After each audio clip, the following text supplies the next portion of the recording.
first open this journal, the inside cover speaks volumes. Across the top, in bold Russian, it reads, "Improve your life." A slogan that sounds like optimism, a self-help message.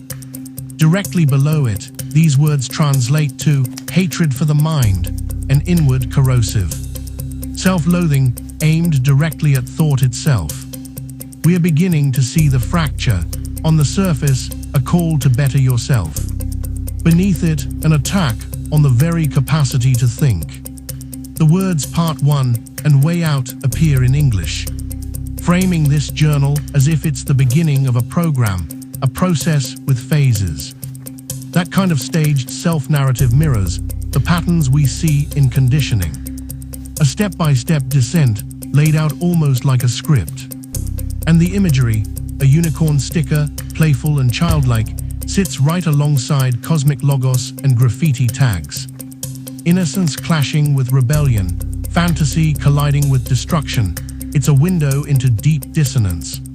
A psyche that doesn't reconcile its childlike self with its darker impulses. This inside cover isn't harmless decoration.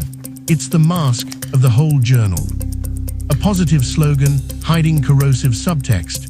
A staged opening announcing Part 1.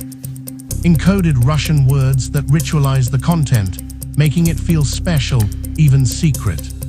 This is the mission statement. It tells us right away, this is a fractured mind. Projecting hope on the surface, embedding hatred beneath. The very first line removes any ambiguity. I have had thoughts of mass murder for a long time. This is not abstract or symbolic. It is a direct admission of long-standing homicidal ideation. The author acknowledges being conflicted, but describes the journal as necessary, a place to release these thoughts without drawing attention from authorities. In his words, this journal is a brain bath, not meant to be organized, but a raw outlet. From there, the focus turns to mass shooters. He describes himself as entranced by their actions and admits to consuming every available shooting video.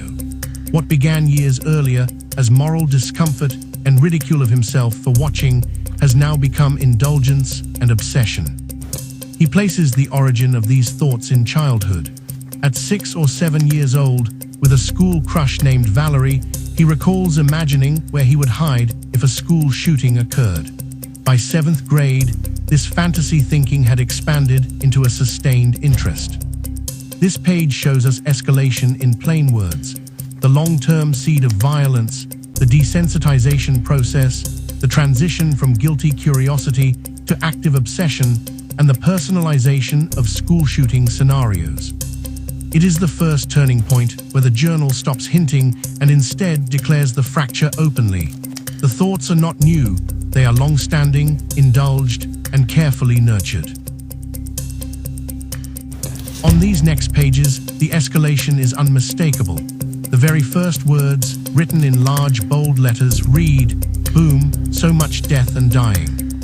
The writer describes being fascinated with shock value, the idea of sudden, catastrophic violence that captures attention.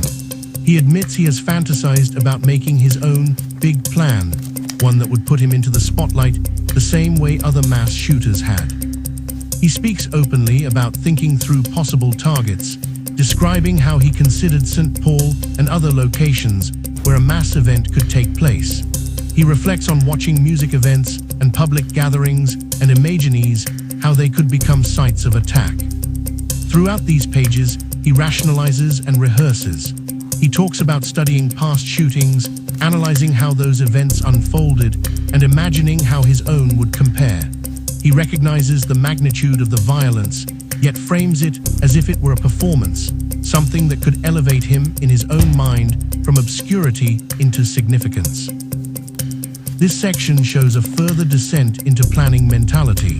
What began as conflicted thoughts in earlier entries now shifts into operational thinking, target selection, impact evaluation, and comparisons with prior mass attacks.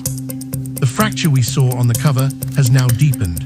On these pages, the author moves beyond private obsession and begins openly positioning himself inside the same narrative as those he once only watched. He is no longer writing as an observer, he is writing as a potential actor.